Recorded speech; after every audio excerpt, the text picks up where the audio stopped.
بسم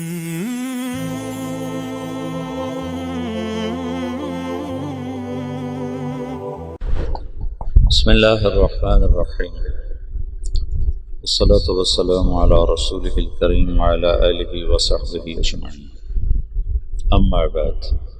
ایک ہی راستہ شروع سے رسول اللہ صلی اللہ علیہ وسلم تک اللہ تعالیٰ نے اپنایا، اس میں کوئی دوسرا راستہ ہمیں نظر نہیں آتا۔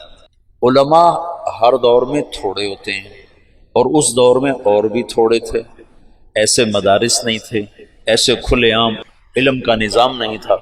علماء تو بہت تھوڑے، اور اس دور میں بھی تھکے سے تھکا عالم بھی کوئی دنیا کا طلبگار نہیں ہوتا تھا۔ ابو ظبی سے ایک عرب آیا، پروفیسر تھا معاشیات کا، اس نے مجھے پکڑ لیا، کہنے لگا یا تم مجھے پاگل سمجھتے ہو یا بچہ سمجھتے ہو، جاہل۔ میں نے کہا کیا ہوا؟ کہ مجھے 1 مہینہ ہو گیا ہے، میں روز 6 نمبر سنتا ہوں، تمہارے پاس اور کوئی چیز نہیں سنانے کی؟ ریاض الصالحین 6 نمبر اور کوئی چیز نہیں ہے، مجھے پاگل سمجھا، تم مجھے جاہل سمجھا، میں ڈاکٹر ہوں، PhD۔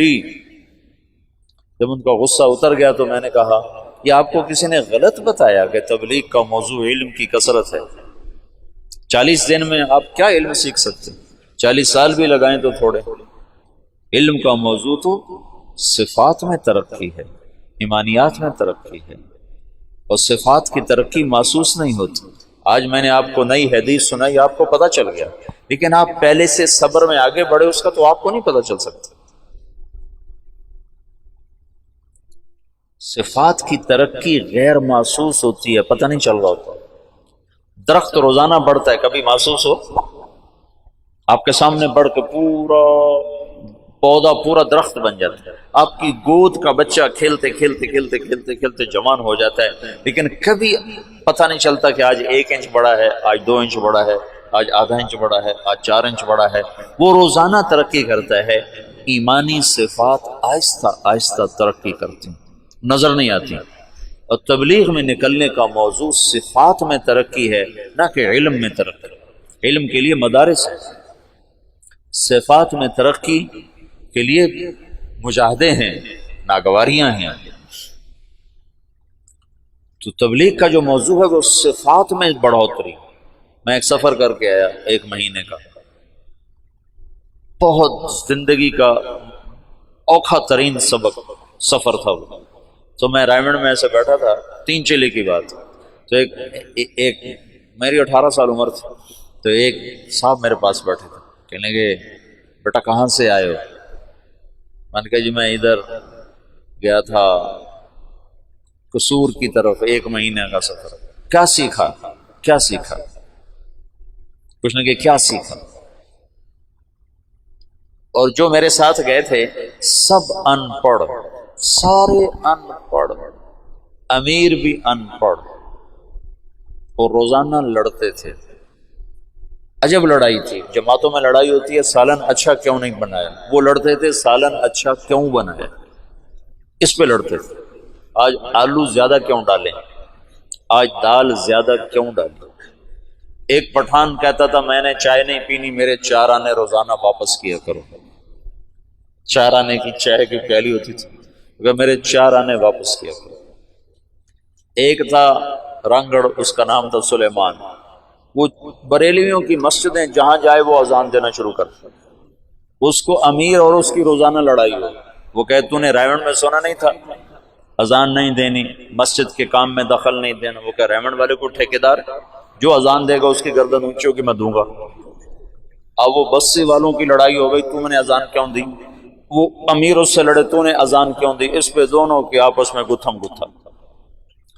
ایک دفعہ امیر کی ڈیوٹی لگی کھانا پکانے کی، وہ اس کو کچھ نہیں ملتا ہی کچھ نہیں، سالن نہیں بن سکا، تو اس نے چاولوں میں گڑ ڈال دیا، چلو میٹھے ہو جائیں تو کھائے جائیں۔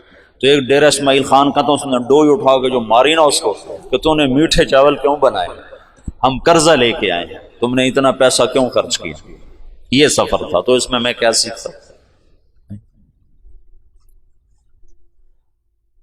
اور خرچہ کیوں کیا، اتنا خرچہ کیوں کیا؟ اور 1 مہینے کا خرچہ پتہ کتنا تھا؟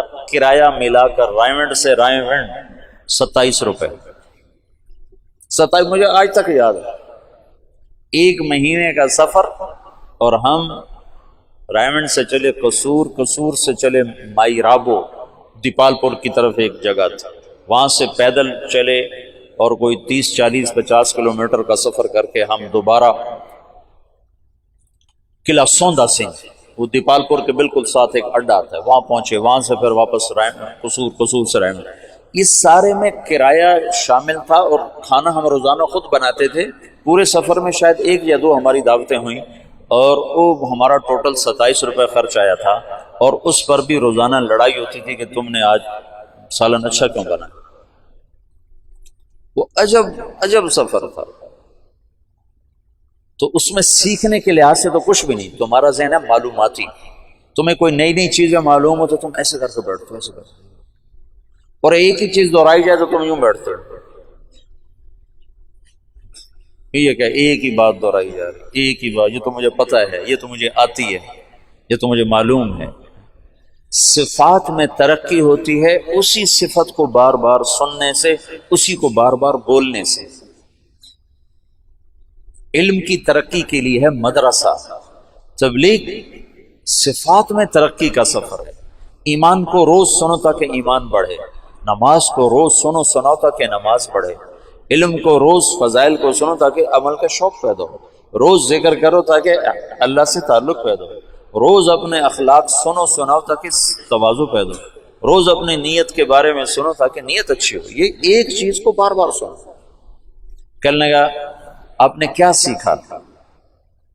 میں نے کہا میں نے اپنی طبیعت کے خلاف رہنا سیکھا۔ یہ مجھے آج تک یاد، 1972 کی بات۔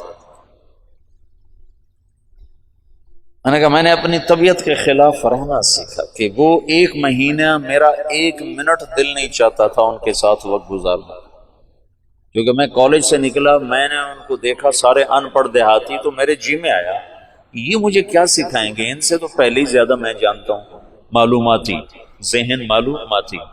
تبلیغ کا فائدہ ہے صفاتی نہ کہ معلوماتی۔ تم ایک ان پڑھ کی بات بھی دھیان سے سنو گے تو اللہ کی قسم تمہیں بیان کی حلاوت محسوس ہوگی۔ تم سنتے نہیں ہو، صرف بیٹھتے ہو۔ وہ کہنے لگا آپ نے بہت بڑی چیز سیکھی، ماشاءاللہ ماشاءاللہ، آپ نے بہت بڑی چیز سیکھی۔ مجھے نہیں خبر وہ کون تھے، ایسے مہمانوں میں تھے۔ ماشاءاللہ ماشاءاللہ، آپ نے بہت بڑی چیز سیکھی، کہ 1 منٹ کے لیے دل نہیں چاہتا تھا کہ میں ان لوگوں کے ساتھ رہوں، لیکن ساتھ چلا، طبیعت کو ناگواری میں رہنا آ گیا۔ آگے بہت ناگواریاں دیکھنا میرے لیے طے تھا، تو اللہ نے میرے پہلے سفر میں ایسی بنیاد بنائی کہ میں پس کے رہ گیا، روزانہ میں بھاگ جاؤں گا۔ ایک دفعہ تو میں نے بستر باندھ لیا، بستر باندھ کے اور اس پر ایسے گھٹنے ٹیک کے اس کو گانٹھ لگا رہا تھا کہ مجھے اپنی حیت یاد، کیفیت یاد، یوں میں ایسے تھوڑا سا نیچے ہو کر میں نے اس کو گانٹھ لگائی اور اٹھانے کے لیے جھکا تو ایک دم پھر کوئی طاقت نے مجھے وہاں سے پیچھے ہٹا دیا۔ علم کا موضوع ہے تبلیغ میں تاثر اور عمل کے شوق کا پیدا ہونا۔ پھر جو تبلیغ میں ذکر ہے اس سے مراد مشائخ کا ذکر نہیں، تبلیغ میں ذکر سے مراد وہ ہے جو ساری امت کر سکے، وہ اذکار مسنونہ ہیں۔ اذکار مسنونہ ہی تبلیغ کی دعوت ہیں۔ تبلیغ میں کوئی ایسی دعوت نہیں ہے جس پر امت جمع نہ ہو سکے، اور امت کے جمع ہونے کے لیے صرف تبلیغ کا کام، صرف سنت الرسول ہے۔ اس میں بھی علمی طور پر، فقہی طور پر اختلاف پیدا ہو گئے فروعی درجے میں، تو کہاں اتفاق ہو سکتا ہے بات کے اذکار میں؟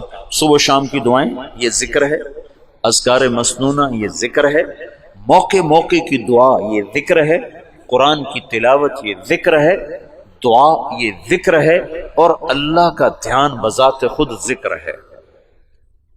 ذکر سے مراد مشائخ کا ذکر نہیں ہے کہ چشتیہ کا اور ہے، نقش بندی کا اور ہے، قادری کا اور ہے، سہروردی کا اور ہے، پھر کوئی اس کو رد کرتا ہے، کوئی اس کو رد کرتا ہے، لیکن مسنون ذکر کو کون تیسرا کلمہ پڑھو بھائی، کون کہے گا کہ یہ غیر اولا ہے اور یہ اولا ہے؟ درود شریف پڑھو، استغفار پڑھو۔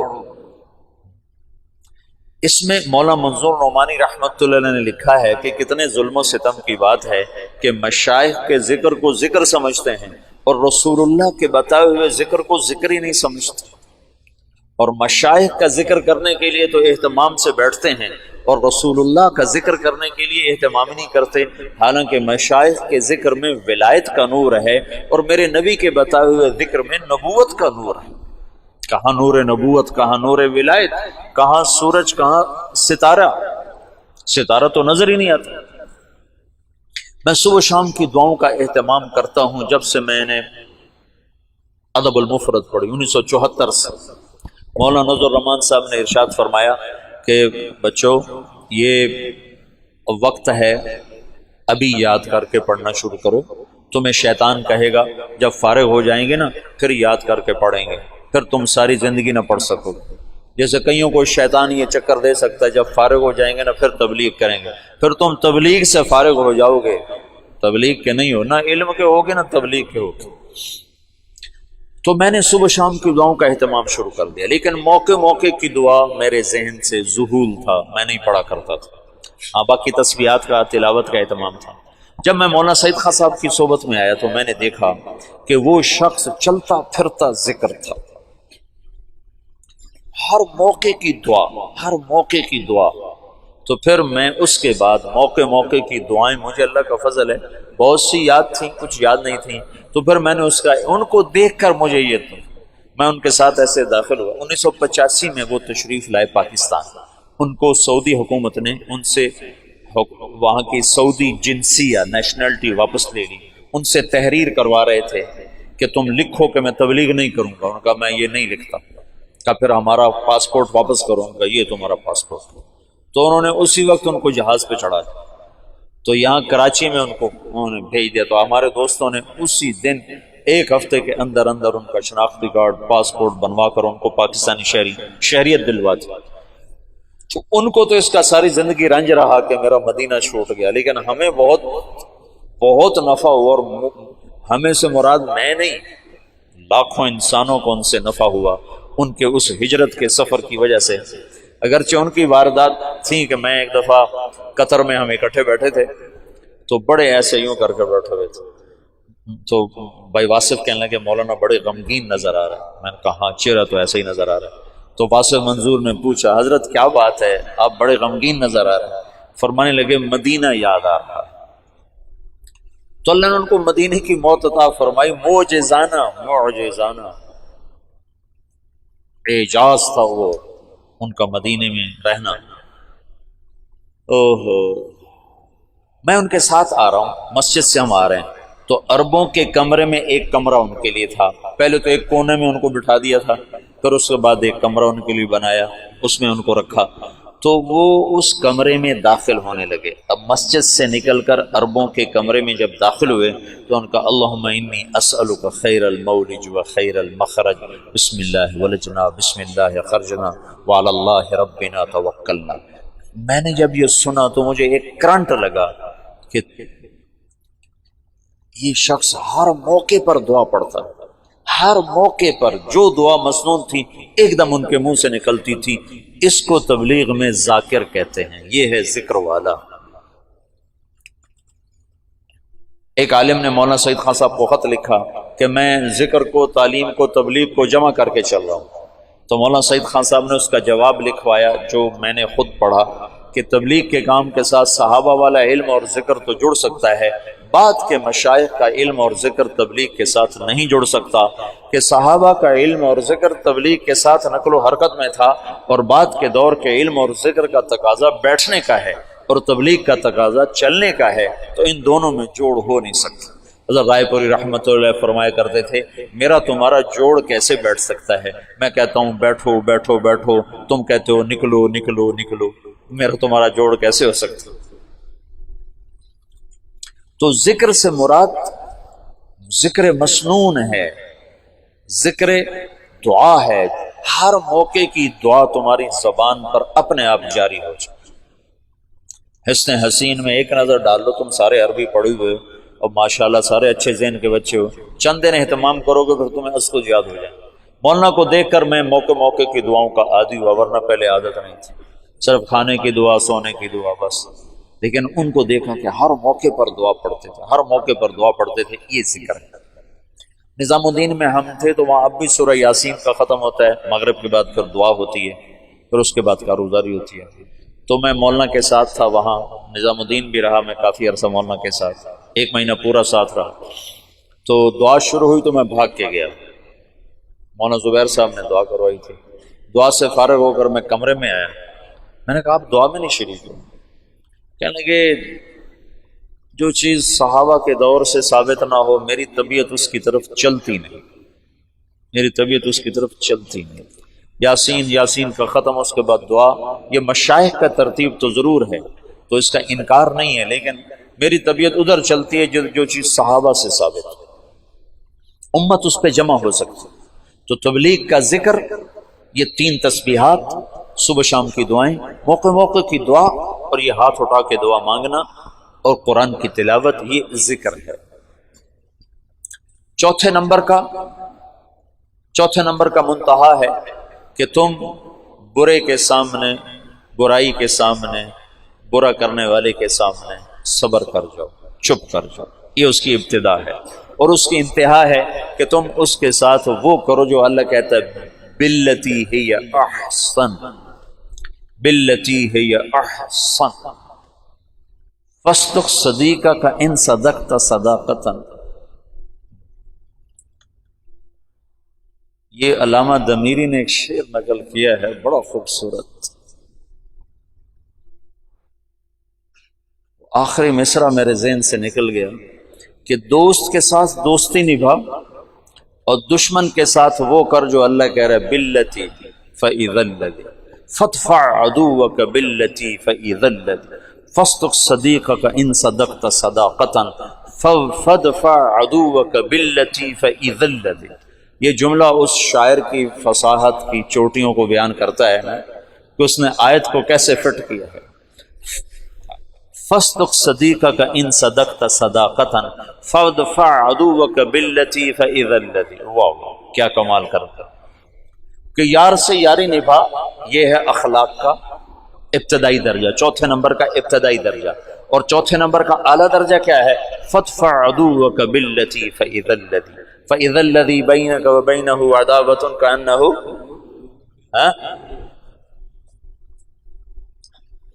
چوتھا درجہ ہے وصبر، آخری درجہ ہے وصبر علی ما یقول، علی ما یقول، علی یوں ہے یوں، ما یقولون، ما یقولون، کیا مطلب ہے؟ تم یہ نہیں کہہ سکتے میں کتنا صبر کرتا، میں بھی تو انسان ہوں، میں کہاں تک جواب نہ دیتا، میں کہاں تک چپ رہتا۔ تو علی کہتا ہے آخر حد تک چپ، آخر حد تک چپ، علی علی آخری حد تک چپ، آہ نہ کر، چپ ہو جا بس۔ وصبر علی علی، جو بھی آئے، جہاں سے آئے، کیسا ہی زہریلا اور کڑوا آئے، خاموش۔ چوتھا نمبر میں نے تمہیں بہت بیان کیا، اگرچہ اس کو جتنا بھی بیان کیا جائے تھوڑا ہے، لیکن جتنا تمہاری زندگی میں ضروری ہے میں نے اس کو بہت بیان کیا۔ تم کرنے والے بنو تو جتنا کچھ بتایا جا چکا ہے وہ کافی ہے، نہ کرنے والے بنو تو سارا قرآن پڑھ کے بھی تم جھٹک دو تو کون روکنے والا ہے؟ کہ انسان کی خوبصورتی اس کے اخلاق کے ساتھ، اور یاد رکھنا ہمیشہ، میں نے تمہیں کئی دفعہ بتایا، اخلاق بد اخلاقی سے جنم لیتے ہیں، اخلاق بد اخلاقی سے جنم لیتے ہیں۔ تبلیغ میں تمہیں لوگ ملیں گے، کوئی تمہاری تربیت کے چکر میں ہوگا، کوئی تمہاری اصلاح کے چکر میں، یہ صرف تبلیغ کی بات نہیں، تم گھر میں اپنوں سے، غیروں سے، بہت سوں سے تمہیں ناگواریاں، وَلَتَسْمَعُنَّ وَلَتَسْمَعُنَّ، یہ ہو کے رہے گا، وَلَتَسْمَعُنَّ مِنَ الَّذِينَ أُوتُوا الْكِتَابَ وَالَّذِينَ أَشْرَكُوا أَذًى كَثِيرًا اذن کثیرا۔ اب اوت الکتاب اور اشرکو کو نکال دو، اپنوں کو یہاں کھڑا کر دو۔ اپنوں سے تمہیں سننا پڑے گا، اپنے سے چھوٹے سے بھی، بڑے سے بھی، برابر سے بھی، آشنا سے بھی، نا آشنا سے بھی، اور اس پر کرنا کیا ہے؟ وَإِن تَصْبِرُوا وَتَتَّقُوا فَإِنَّ ذَلِكَ مِنْ عَزْمِ الْأُمُورِ۔ اپنے ظاہر کو خوبصورت بناؤ اچھے اخلاق کے ساتھ، اپنے ظاہر کو خوبصورت بناؤ صاف ستھرے لباس کے ساتھ بھی اور صاف ستھرے اخلاق کے ساتھ۔ لباس بھی قیمتی نہ پہنو، اچھا صاف ستھرا پہنو، تمہارے اخلاق ایسے نہ ہو کہ کوئی تم سے نفرت کرنے لگ جائے، بھاگنے لگ جائے۔ پانچواں نمبر تصحیح نیت ہے۔ مولانا الیاس صاحب کے الفاظ دیکھو، تصحیح النیہ، تصحیح باب تفعیل سے ہے جس میں تکرار ہوتا ہے، اور تکرار کا مطلب یہ ہے کہ کبھی بھی تم اخلاص کا دعویٰ نہیں کر سکتے، یہ ہر وقت بگڑتا ہے، تم ہر وقت ٹھیک کرتے رہتے ہو۔ تصحیح، ہر وقت ٹھیک کرتے رہنا اپنی نیت کو، کہ یہ مختلف شکلوں میں آ کر بگڑتی رہتی ہے، بگڑتی رہتی، بگڑتی رہتی، تم ہر وقت اسے ٹھیک کرتے رہو، کرتے رہو، کرتے رہو۔ تو اخلاص کا ادنا درجہ یہ ہے کہ جب ریاکاری کا دھیان آئے تو تم استغفار کر کے اسے ٹھیک کرو، اور اعلیٰ درجہ یہ ہے کہ اللہ کے سوا کوئی تمہاری نظروں میں نہ جچے نہ سمائے۔ جب یہ فتوحات صحابہ کا دور آیا نا، حیات الصحابہ میں ہم پڑھ رہے تھے، تو مولانا ظاہر شاہ صاحب فرمانے لگے، یہ بتاؤ اتنے ملک فتح ہوئے، اتنا مال غنیمت آیا، تو ان میں اخلاص باقی کیسے رہا ہوگا؟ کیسے رہا ہوگا؟ تو اپنے طور پر ہم کوئی دلیلیں دینے لگے، لیکن کوئی بات وزنی سمجھ میں نہ آئی۔ پھر مولانا نے ہمیں ایک مثال دی، مثال کہ ایک آدمی جب بھینس خریدنے جاتا ہے تو دودھ پہ اس کی نظر ہوتی ہے، حالانکہ گوبر کا بھی بہت فائدہ ہے۔ اب ہم نے تو گوبر سے وہاں اپنا گیس کا پلانٹ چلایا ہوا ہے، ہمارے دیرے میں جتنی وہ چولہے میں آگ جلتی ہے وہ لکڑی کی نہیں ہے، ہمارا وہ پیچھے 7 بھینسوں کا باڑا ہے، تو اس میں ہم نے وہ گوبر کا پلانٹ لگایا ہوا ہے، اس میں روزانہ 2 من گوبر ڈالتے ہیں، 2 من پانی ڈالتے ہیں، سارا دن ہمارا چولہا جلتا ہے اللہ کے فضل سے، سارا دن وہاں اس گیس سے ہمارے کھانے پکتے ہیں، مہمانوں کی سیوا ہوتی ہے۔ تو گوبر بھی فائدے دے رہی ہے، لیکن دودھ لینے بھینس خریدنے والا بھول کے بھی نہیں پوچھتا گوبر کتنا دیتی، کوئی پوچھتا ہے کہ دودھ کتنا دیتی؟ ان کا یہ 10 سر دیتی، کہاں ٹھیک ہے لے لو۔ یہ سدھپور گئے تو وہاں ایک الیاس نوجوان ملا کہ میں نے ایک بھینس مقابلے میں پیش کی، پورے پاکستان میں اول آئی میری بھینس، اس نے 34 کلو دودھ دیا تو پورے پاکستان میں اول ہے، 4 لاکھ میں بھی اسے نہیں بیچا، 4 لاکھ میں بھی نہیں بیچا۔ تو جو بھینس لینے جاتا ہے وہ صرف دودھ پہ نظر رکھتا ہے۔ صحابہ پر آخرت اتنی کھل گئی تھی کہ ان کی اور نظر جاتی نہیں تھی کسی طرح، اس قدر آخرت مستاظر ہو گئی تھی۔ تو نیت ہر وقت بگڑتی ہے، لہذا تصحیح تصحیح تصحیح، عمل سے پہلے، عمل کے درمیان، عمل کے بعد، یا اللہ وہ تو قبول کر لے، اس قابل نہیں۔ تبلیغ کا ابتدائی درجہ یہ ہے کہ یہ جو ادنا درجے کی نقل و حرکت ہے، چلہ، سال، 7 مہینے، 4 مہینے، 2.5 گھنٹے سے روزہ، یہ تمہارے معمولات میں شامل ہو، اور اعلیٰ درجہ یہ ہے کہ تمہیں دین کے مٹنے کا درد نصیب ہو، اور سارے عالم میں اسے زندہ کرنے کی تڑپ تمہیں اللہ تعالیٰ نصیب فرما دے۔ جو مولانا الیاس صاحب نے فرمایا، اس کام سے 2 باتیں چاہتا ہوں، ایک اندر ایک باہر۔ اندر یہ چاہتا ہوں کہ اللہ پر مر مٹنے کے سوا اور کوئی جذبہ نہ ہو، اور باہر یہ چاہتا ہوں کہ اللہ کے پیغام کو لے کر ساری دنیا نگر نگر پھرنے کی شکلیں اللہ تعالیٰ قائم فرماتے ہیں۔ تو اس وقت کے تمام فتنوں کے لیے اللہ نے اس دعوت کو کھڑا کیا ہے، اس کی سادگی نے اس کی قوت پر پردہ ڈالا ہوا ہے، اس کی سادگی نے اس کی وسعت پر پردہ ڈالا ہوا ہے۔ اس کی سادگی نے اس کی عالمگیری پر پردہ ڈالا ہوا، بہت سادہ سا نظر آتا ہے۔ آج دعوت کا دور ہے، آج ہدایت کا نظام دعوت کے ساتھ چل رہا ہے کہ چند گھنٹوں میں لوگوں کی زندگی ایسے تبدیل ہوتی ہے کہ دیکھنے والے بھی حیران ہوتے ہیں کہ کیا ان کے پاس پڑیا تھی جو ان کو سونگائی اور یہ اس طرح ان کی زندگیاں بدل گئی۔ تو جو سودا مارکیٹ میں بک رہا ہو، ہر تاجر اسی کو لانے کی کوشش کرتا ہے۔